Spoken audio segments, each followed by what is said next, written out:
Well, didn't expect to hear from me so soon now, did you? Well, that's great because I wasn't really expecting to get this video out so soon. But that in of itself will lend credence to the quality of topic of today's video.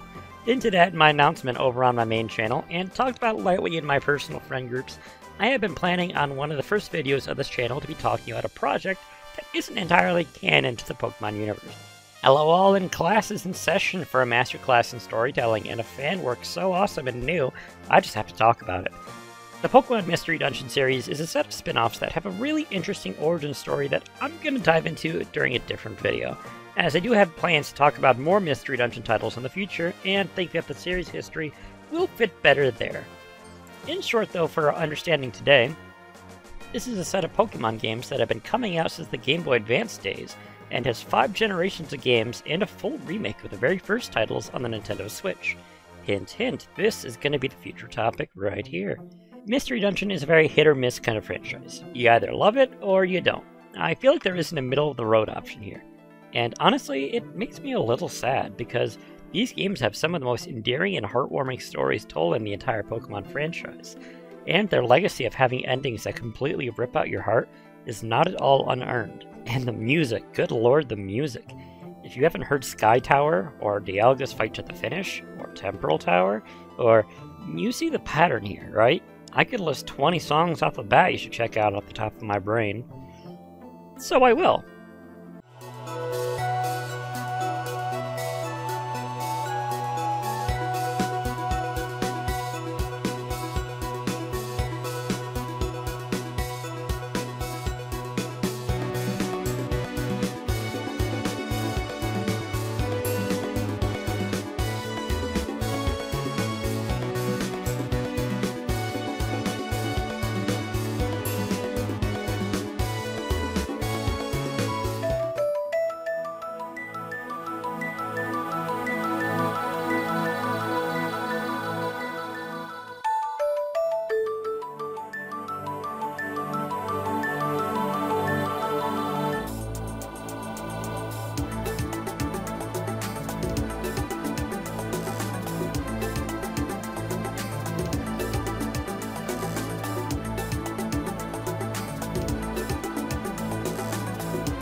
Anyway, the series is real good, and I love them a lot. But what happens when you take such a grand series and you add in the passion of a fan? On December 11th, 2020, some absolute legends in the Pokemon ROM hacking community released publicly the very first ever ROM editor for Pokemon Mystery Dungeon Explorers of Sky, called Sky Temple. Some of the names attached to this project are Psy Commando, Nergator, Evan Dixon, Mega Minard, and Paracupa over on the Project Pokemon forum. Without these, and frankly everyone else in the community, this project wouldn't be publicly available and complete as it is. This tool allows users to bend the world to their whims. You can edit the backgrounds of maps, scenes, dungeons, Pokemon, bosses, tile sets. Honestly, the list of things you wouldn't be able to do are easier to list than the things you can. Can it bring back the national tax? Get back to your cave. Shoot. Anyway, thanks to these absolute legends, we were to bear witness to the birth of a universe! Birth of the first full-length playable ROM hack of Mystery Dungeon titled Pokemon Mystery Dungeon Explorers of the Spirit.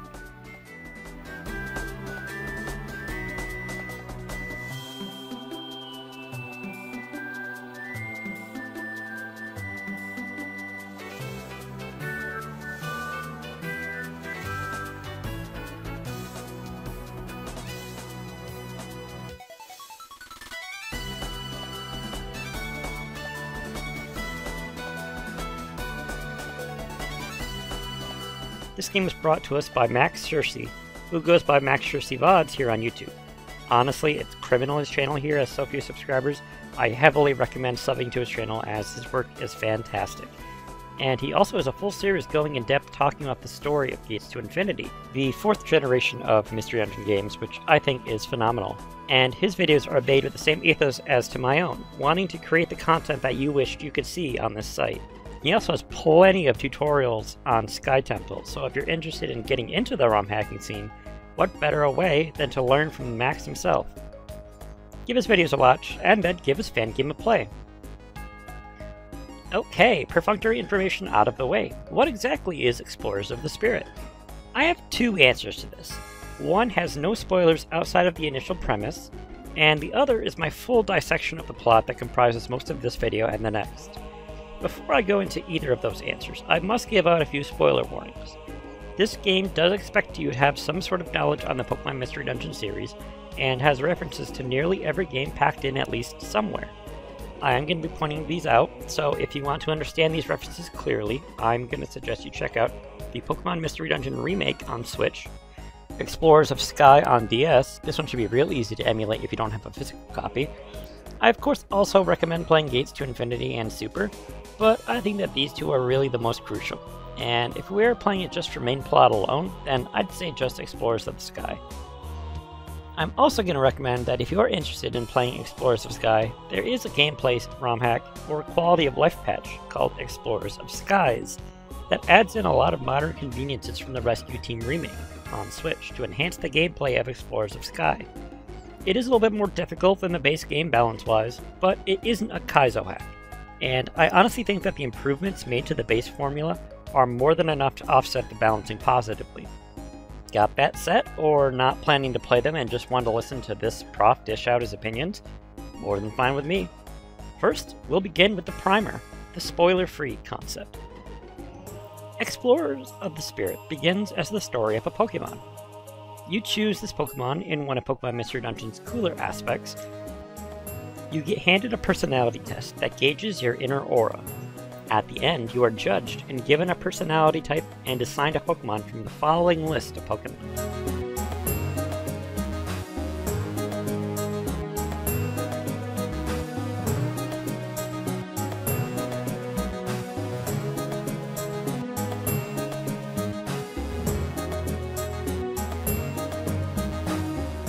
Certain Pokemon are gender locked, but Explorers of the Spirit adds in a new quality of life option from the remake, being able to disagree with the personality test and choose whoever you want to play as. This is also in the Explorers of Skies patch that I mentioned before, and I'm just going to say that anytime I mention a quality of life upgrade here, you can also assume that this is present in that other ROM hack.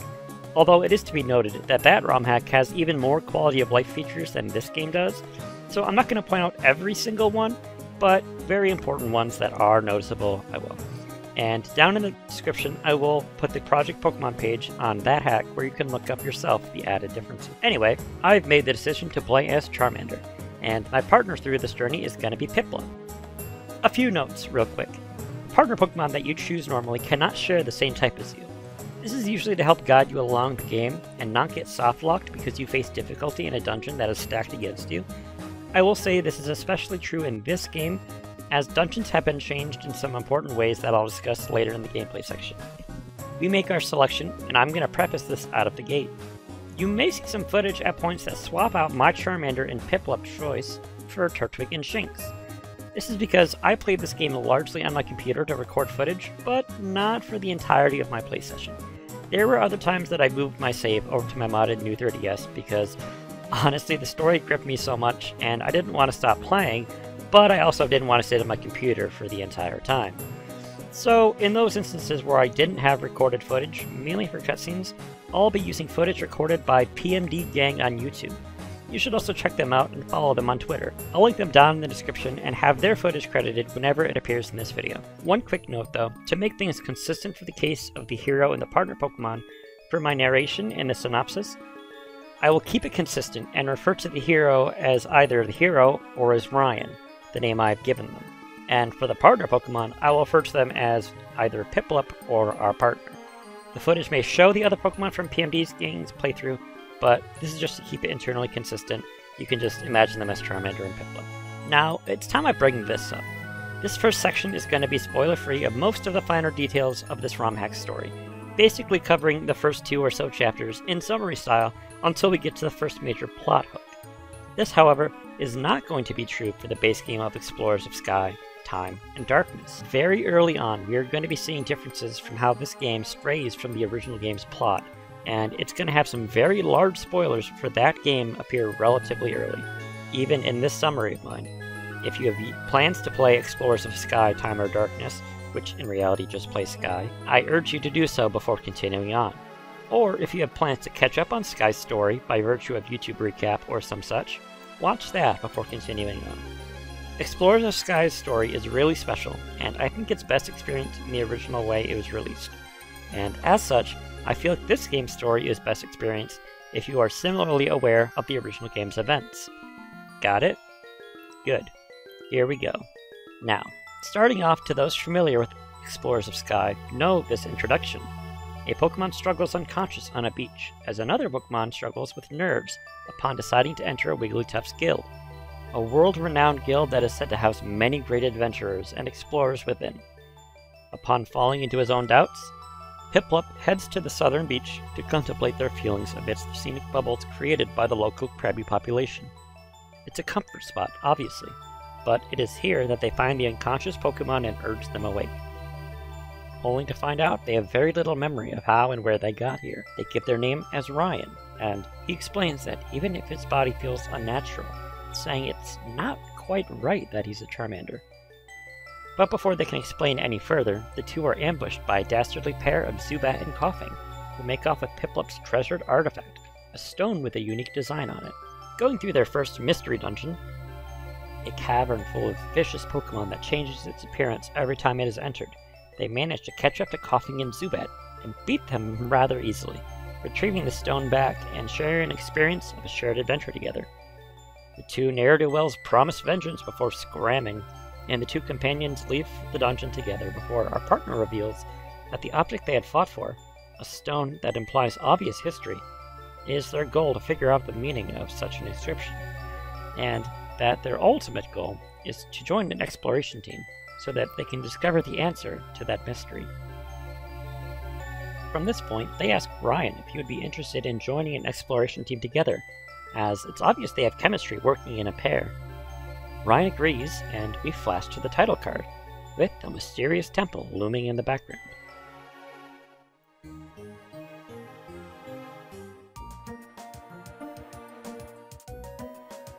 And now for something completely different. On a mountaintop far away in a distant time, 4 Pokemon gather after their supposed destruction. They muse on the adventure they had, the conflicts each of them had been in, and look out to the new world that awaits them. One of the Pokemon, a treasured hero and partner in time long past, carries a hope onto the wind, to be sent to his old friend, who he has been forced to part ways with. We are going to rebuild this world. We are still alive. We enter Chapter 2, and make our way up to Wigglytuff's guild. Stepping over the grate causes our footprints to be identified, so we can gain entry and are led inside. There's a whole host of Pokemon and various exploration teams awaiting inside, but the Mon of the hour here is Chatot, the head advisor to the Guildmaster Wigglytuff. We tell him of our wishes, and he takes us straight away to the Guildmaster to register ourselves. You can see pretty early on that Chatot is not one for wasting time and for irreverent questions.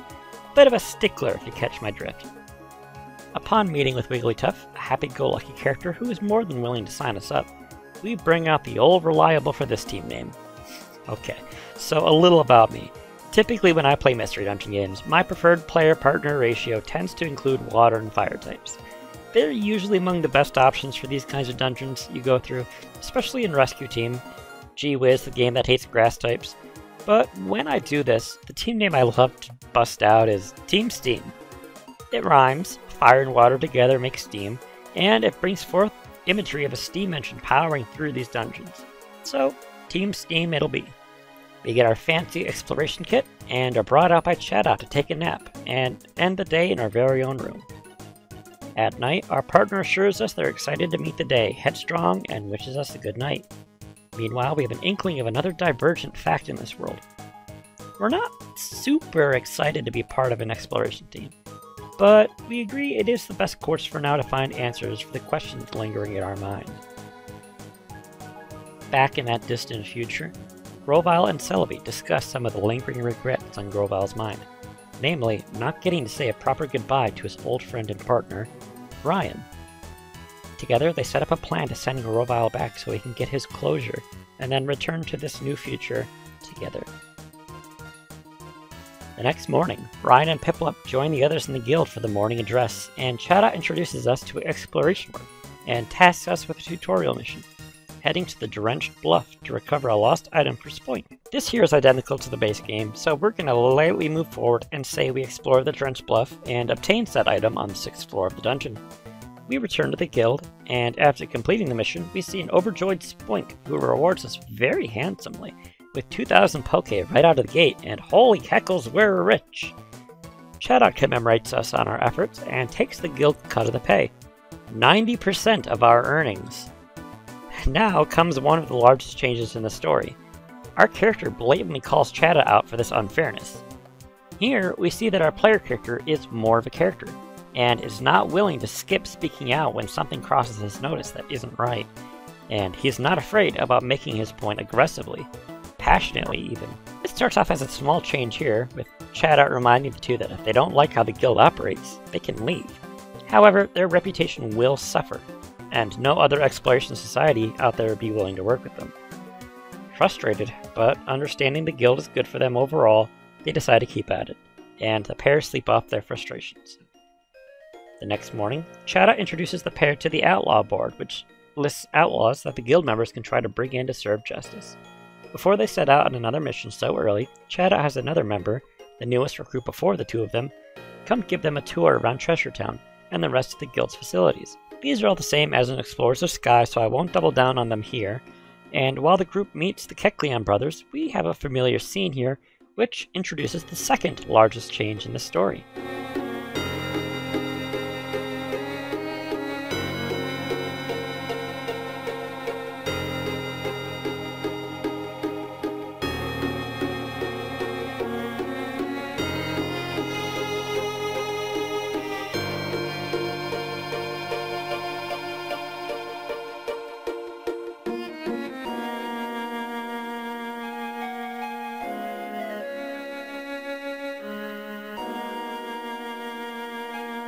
If you didn't catch it, in the original story, this point right here is when our hero has a vision that hints toward the insidious nature of Drowsy here.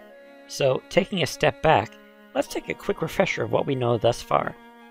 We have a protagonist who is generally more aggressive with their feelings, and isn't afraid to speak up for what they believe. This same protagonist who doesn't have the Dimensional Scream ability. And we have this world of the future where the events of the original game have happened, with Grovyle returning to the past to reunite with his long-lost friend. These three key points are what unlock the rest of the story has to offer. And from this point on, it's going to start diverging more and more until it fully strays from the original into something completely new. It is here where I'm going to end this section, and I'm going to urge you play this game for yourself as part of the summary is over. I highly request you play this game and discover the rest for yourself.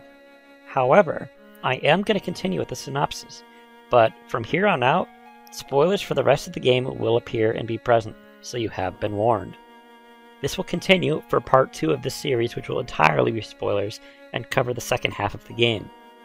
So, with that said, we meet up with the two brothers Meryl and Azuro, and meet up with the totally kind and totally not sussy Drowsy.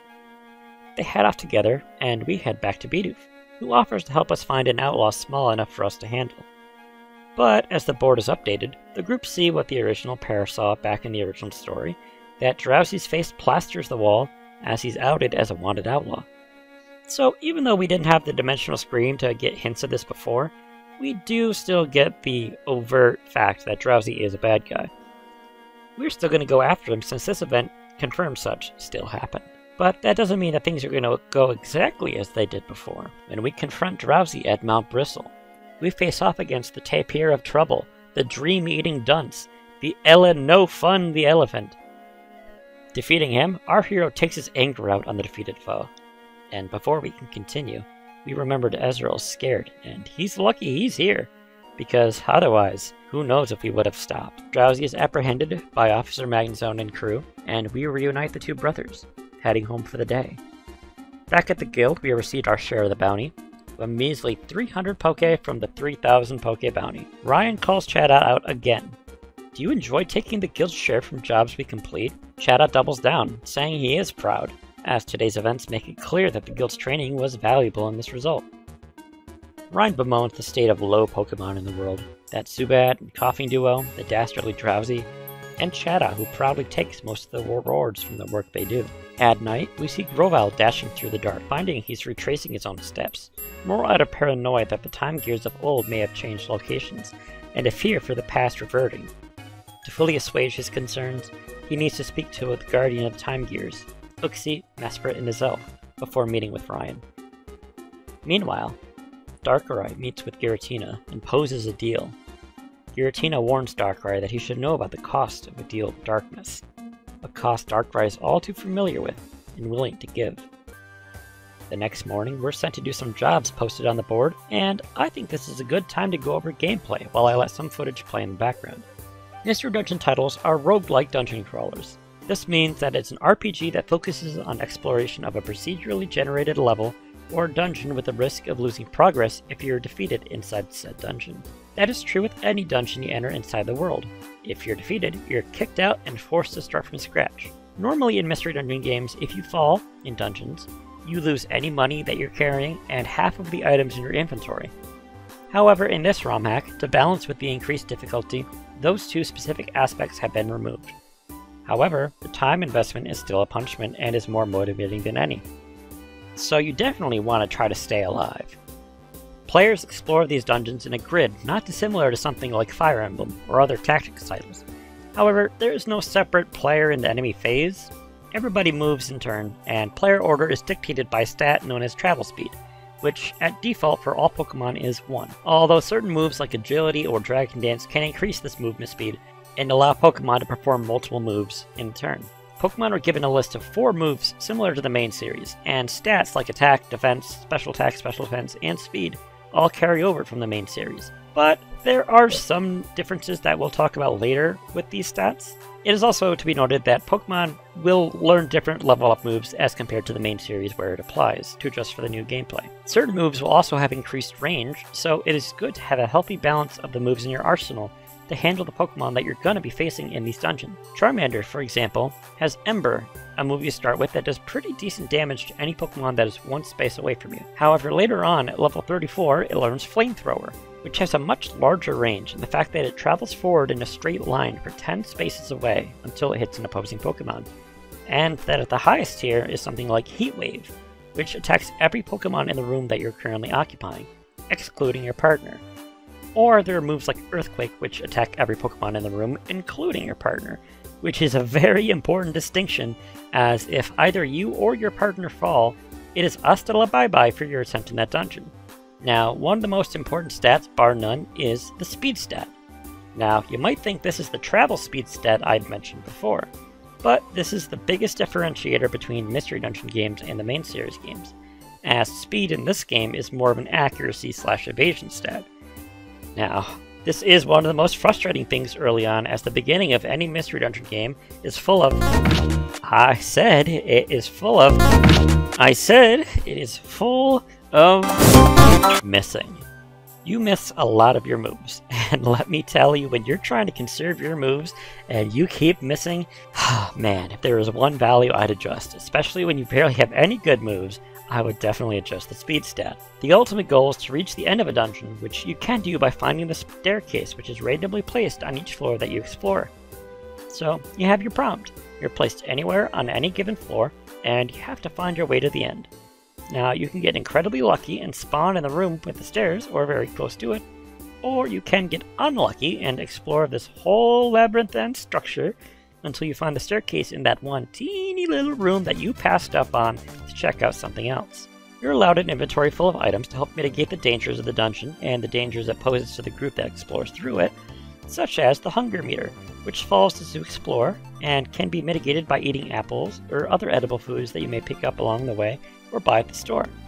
Life, they say, is about being at the right spot at the right time and being prepared. And so too, this advice is true here. If you prepare beforehand, with a healthy balance of item management and strategy, you can make it through dungeons. Now, luck will always be involved in an RPG, and sometimes you'll be put into a situation where you just get unlucky, and you'll have to start a dungeon over.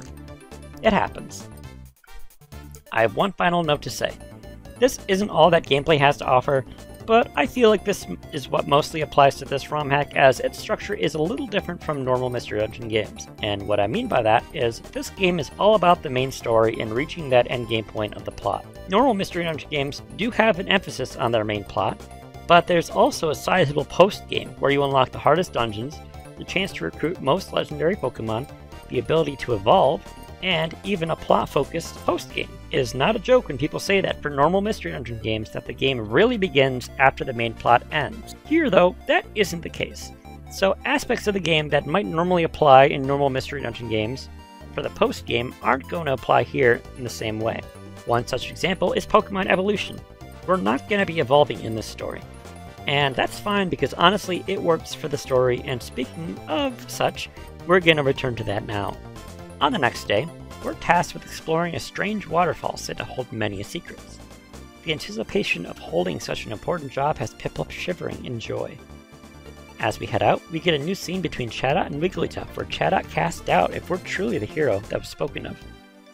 And Wigglytuff pushes off his concerns, saying that Piplup has the rock that Lapras had told them about, so they shouldn't worry. Back outside the guild, the pair find the newly opened Spinda's Cafe, a cute little place where the group can repurpose the many flavored gummies into smoothies that can raise you or your partner's stats and IQ.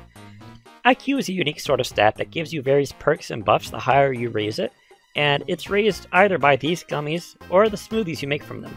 Each gummy's color has an associated type it relates to, and the Pokemon of that type get extra IQ when eaten. There's also the recycle shop manned by Wynaut and Wobbuffet, but we're largely going to ignore them moving forward. Heading out to the waterfall, we see another divergent path. As is the original story, our hero here would have another dimensional screen here that would reveal the innards of the waterfall to elaborate dungeon. But here, the pair are unsuccessful at discerning anything unique about the waterfall and report back to Chatot, who is surprised at their disappointing news. As the pair head outside, Ryan tells Piplup that he has a hunch that there was something at the waterfall they missed. And here they encounter Breloom, an adventurer who asks if he can tag along. The pair accept Breloom into their group, and they head off toward the waterfall. It's with Breloom's advice that they attempt to enter the waterfall cave.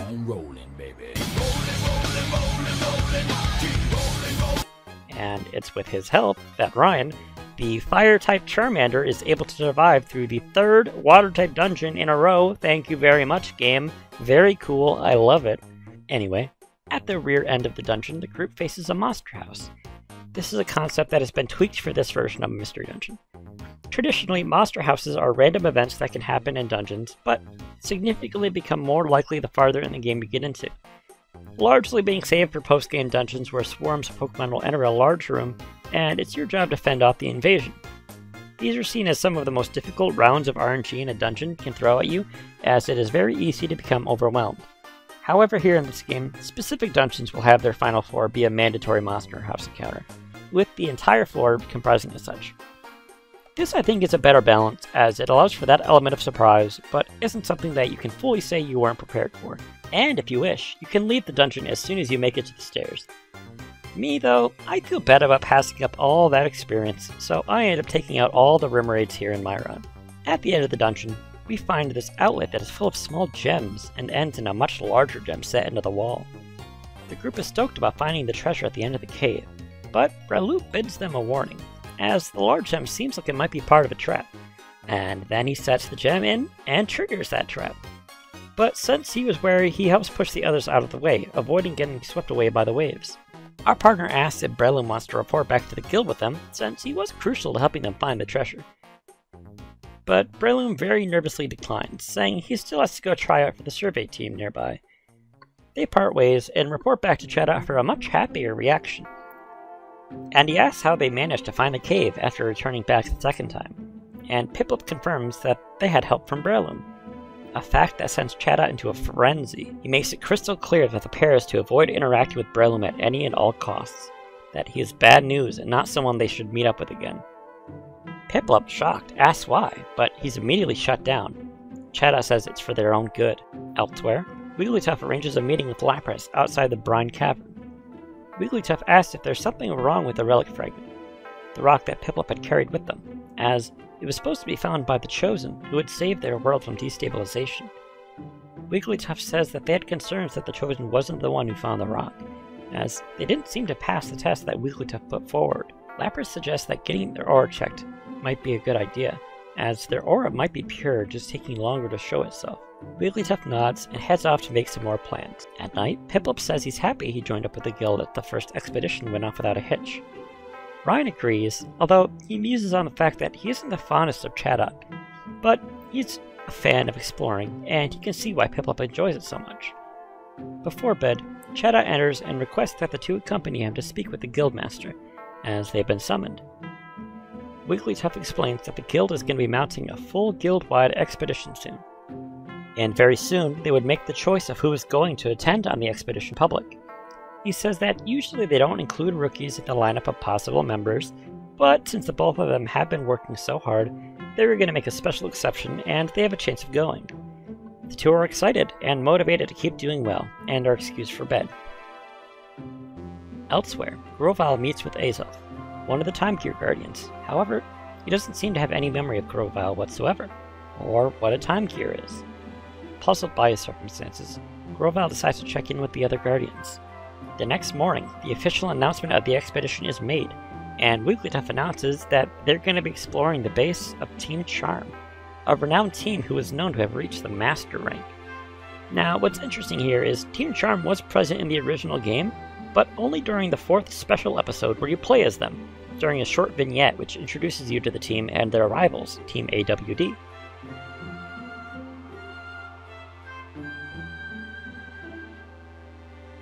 As we go to check on some more missions, we see some familiar faces in front of the board, and the two run to do some trash talking before calling for their team leader, Skuntank, who reveals the true power of Team Skull. Ryan is ambushed by Skuntank's toxic gas, and Piplup is too scared to stand up to the bullies. When Ryan wakes up, he's angry at Piplup for letting them get away, claiming to not understand him and his fear. Piplup is sad, saying it's not so easy for him, and he finds a new resolve to try to overcome his fear. Accepting this, the two tackle some missions to help out the guild. The next morning, Wigglytuff makes an announcement that the guild is going to be pairing with an outside exploration team to assist on the expedition, and such brings initial excited musings from the guild members. However, a familiar stench cloud floats through the room as it's revealed that the team that will be joining us on the journey is going to be Team Skull themselves. Chaddock confirms that the team will be living among the group until the day of the expedition, so they should get used to having the extra heads around.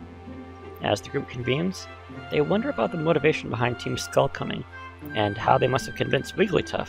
After some more missions to help the guild, Team Skull goes skulking in the night to raid the guild's food storage. During the next morning's meeting, Chaddock asks Team Steam to head to Apple Woods to fetch some perfect apples, as they are Wigglytuff's favorite food, and they seem to have run out. And if he doesn't have any, well, a catastrophe of immense proportions will happen.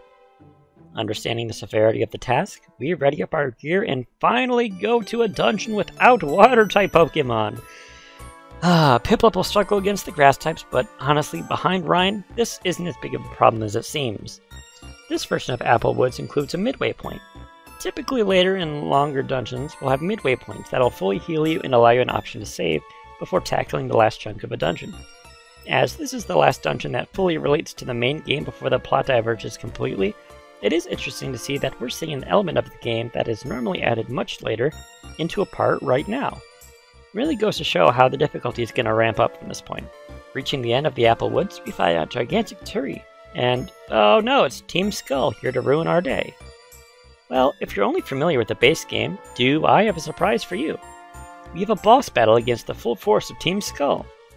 Yeah, the only fight we had with these guys in the original game was the fight against Zubat and Koffing in Beach Cave. With how prevalent these guys are as baddies, it's kind of crazy there wasn't a boss fight with them all together. We promptly kicked their butts. However, they tend to fight dirty, so Skuntank and Koffing unleash their double noxious gas attack, which incapacitates not only us, but Zubat as well. And this is where the more aggressive side of our character begins to really show their true colors here. Normally, Zubat rushes off in a cowardly attempt to avoid consequences, and is successful.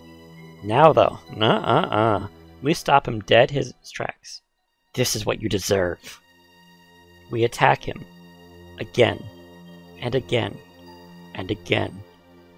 In a very unsettling move, Ryan stops attacking, and comes to the idea that Skuntank and Coughing may try to use the apples they stole to one-up them later on, and that Zubat won't be waking up anytime soon, so the pair decide to head back to the guild.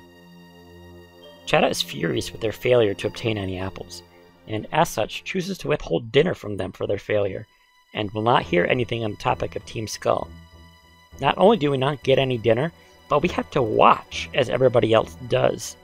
Now that's just rude. After dinner, we accompany Chatot to report to the Guildmaster that there are no perfect apples left, a situation which leads to that catastrophe as described before. But gasp, Team Skull miraculously have some perfect apples to save the day. Now, if you're familiar with the original story, this was an aggravating story beat to play through, as clearly you have a justified reason for not coming back with the perfect apples, and yet Chatot refuses to listen to any sort of reason, and the bullies here get to come off looking like heroes. What if I were to say, that doesn't happen here? Ryan asks what happened to Zubat, a quiet grin across his face. Skuntank says he stayed behind after they finished their mission, but should have been back then. It was strange. Chatot then asks Team Skull why they went to the Apple Woods, as it was their promise that they had a secondary source of perfect apples that allowed them to take their place on the expedition in the first place, and that their appearance at the Apple Woods means that they only intended to cause a disturbance toward Team Steam's mission. And Wigglytuff understands the situation and immediately excludes Team Skull from the expedition and apologizes to Team Steam. Chatot, notably, does not, but simply follows through on Wigglytuff's wish of kicking Team Skull out. Later that night, Piplup asks Ryan why he didn't speak out against Chatot when they were denied dinner, and Ryan explained that annoying as Chatot is, he knew it wouldn't lead to anything positive. But also, if he raised a fit, he likely wouldn't have sided with them when it came to revealing Team Skull's true motivations. Elsewhere, on the western edge of town, Darkrai looks out over the sea. The spirit is undoubtedly here. He says he's not the only one who can sense it, as Cresselia will most likely be on its trail as well. And he gets excited, and begins working on what he prefers as Plan C. The next morning, Chatot announces that within a few days' time, they will announce the members who will be going along on the expedition, and this excites the group heavily. As the group moves out, Chatot wishes to speak with Team Steam privately, saying that if he and Piplup are chosen for the expedition, Chatot's gotten numerous anonymous reports from other guild members who would rather not be paired with them, saying that they most likely will have to work alone and separate from the main group when traveling. This shocks the pair, and it frustrates Ryan even more. Bidoof meets up with them after he's worried for them, but he confirms that the other people don't seem to take kindly to Ryan's more aggressive demeanor. And that it's not that they don't like him or don't want him to do well, they just feel uncomfortable working with him on a long expedition away from the guild. Piplup seems to take answer in stride, but it leaves Ryan even more confused about how their people see him. After doing some more missions to get their minds off of the morning announcement, the pair retire to their beds, and Piplup wonders about inviting Breloom along. Since they're gonna be alone, it would be easy to have him not be noticed by Chatot. Ryan agrees, saying he doesn't care how Chatot feels.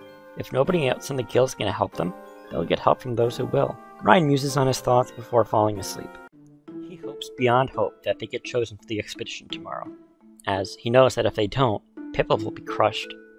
He feels sorry for Piplup for how he lets others roll all over him so frequently, and he gives one final hope as he succumbs to slumber.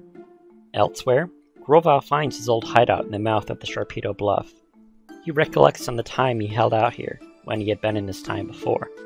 He thinks that Ryan and Piplup should be on their way toward Uxie soon on the expedition trip to Fogbound Lake, an event we already know not to be the case. He says he'll stay away from us for now, as he knows the guild will be too close for comfort to avoid being spotted.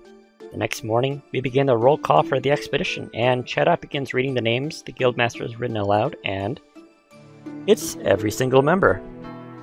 This scene was in the original game, and it's just as funny. Chatot questions why a decision was even needed to be made if there wasn't going to be anybody left behind.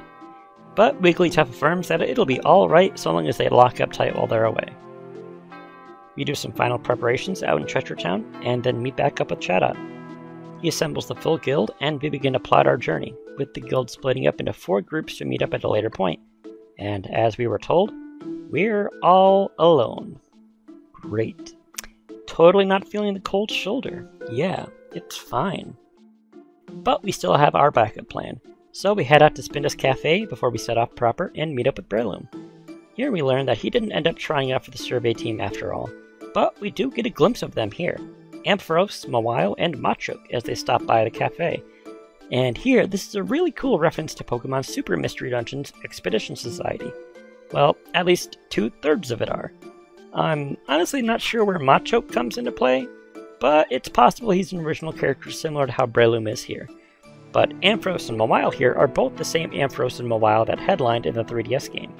It's really cool to see them here and more confirm this interconnected world that the game set out to do. I will note this reference here is exclusive to Explorers of the Spirit and is not official to the normal Explorers games, obviously, as Super Mystery Dungeon came out after Explorers of Sky. Anyway, back to Breloom.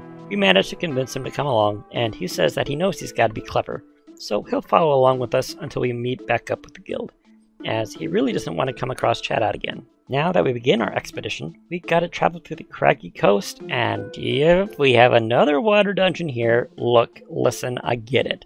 Normally I play as Mudkip or Squirtle, and this isn't a problem, and it wouldn't be if I chose Trico or Chikorita or any other grass type as a partner, but man, Charmander just does not have fun here in these dank and wet places. Anyway, we make it through the coast, and before we tackle the next step of the adventure, we question Breloom's reason for his conflict with Chatot, and reluctantly he begins to explain. It turns out Breloom used to be an apprentice for the guild just like we are, and he used to bunk in Corphish and Loudred's room in the south here.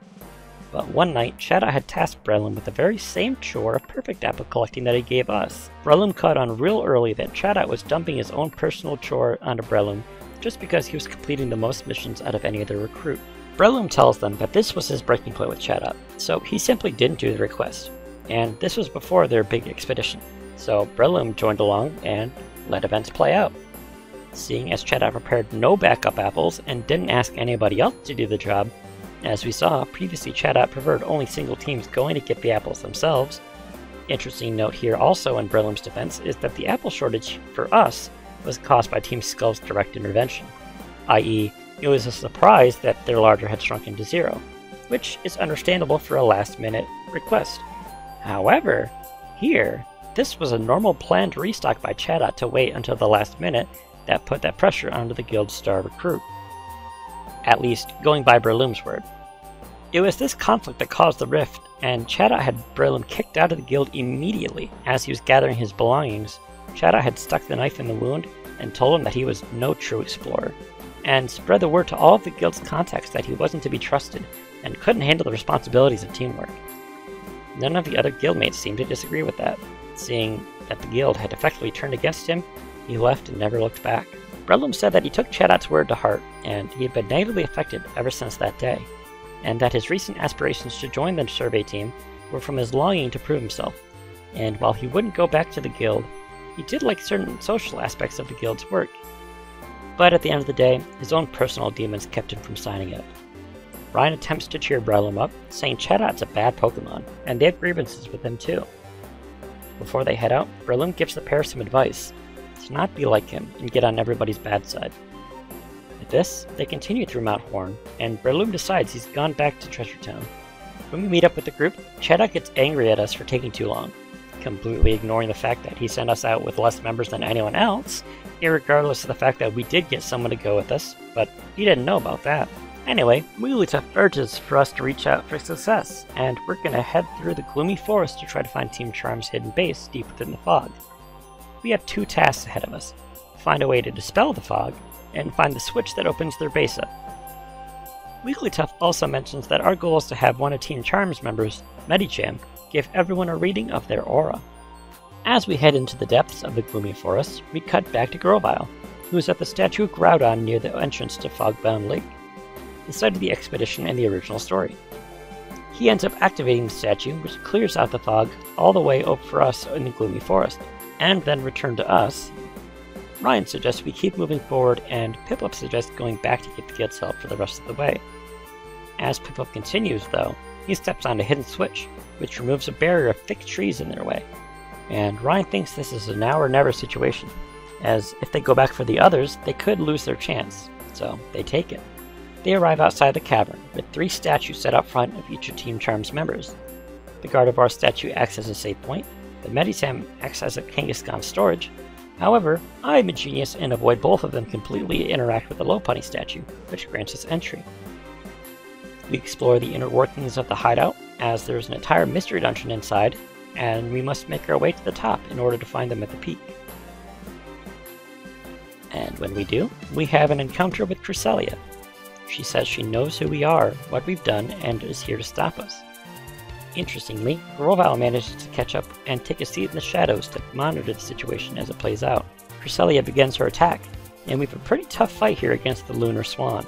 She's apt to set up with a calm mind and raise her already tremendous defense to sky-high levels, and promptly dish out powerful counterattacks that... Smokescreen. Huh? Smokescreen. You know the age-old dodge of the playground kid who would roleplay and make himself invincible to any attack or spell you put out, and so you'd try something different, and then he'd make himself invincible to that spell you put out? That's what Ryan here is dishing out with Smokescreens. Easily one of the most undervalued moves in Charmander's entire moveset. Whew, so, in the main series, Smokescreen simply lowers your opponent's accuracy by 1 stage, on a scale from 0 all the way to a cap of -6. So effectively you can use Smokescreen on an enemy 6 times to lower their accuracy to as most as 4 times less accurate. Although, this of course depends on the generation, as in later games it's raised to being 1/3 of the original accuracy. In Mystery Dungeon, since accuracy is tied to the speed stat, Smokescreen does not affect this, and instead places a status condition on the opponent called Whiffer. This makes it so for 2 to 6 turns, the opponent's move will miss. Not more likely to miss, but will miss altogether.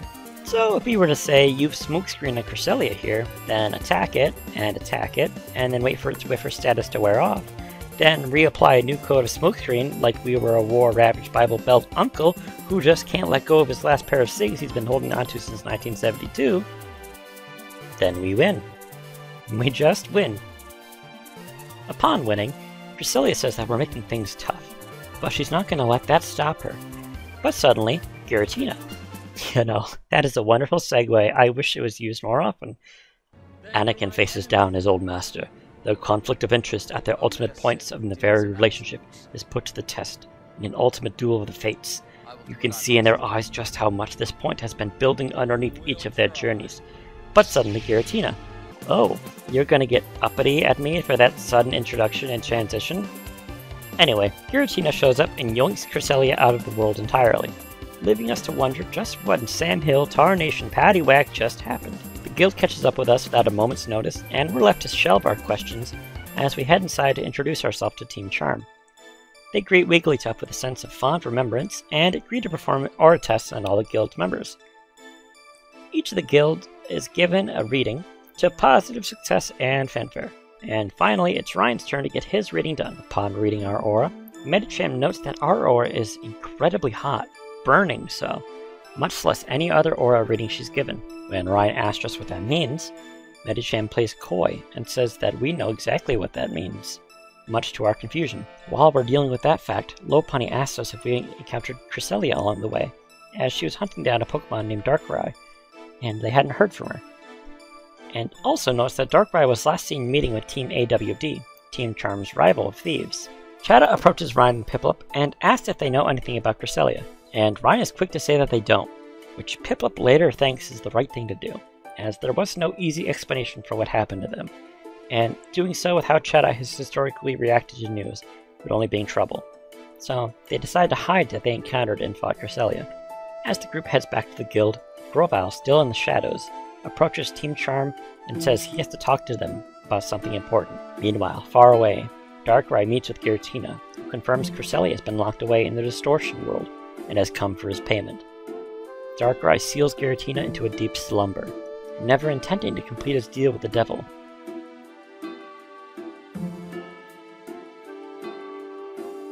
And because this game's story is only going to keep escalating to the pits of hell, from here I think this is a good point to put a pin in it, and to say I'm so thankful that you made it this far. There's so much more we have yet to go through, but we will get to that in time. Now, I'm unsure if the next part is going to arrive before my big move happening at the beginning of September, so I'm going to ask for a little bit of time for that video to come out. but I think it will be well worth it for what we'll discover, as the secrets of this world will finally be unveiled. If you like this, you can check out my other video that's a deep dive on Pokemon Channel and why I think it is a massively underrated title. Or you can check out my main channel, Ryan Geaver, where I talk about all kinds of things such as ARGs and other games that I like a lot. With that, this lecture has concluded.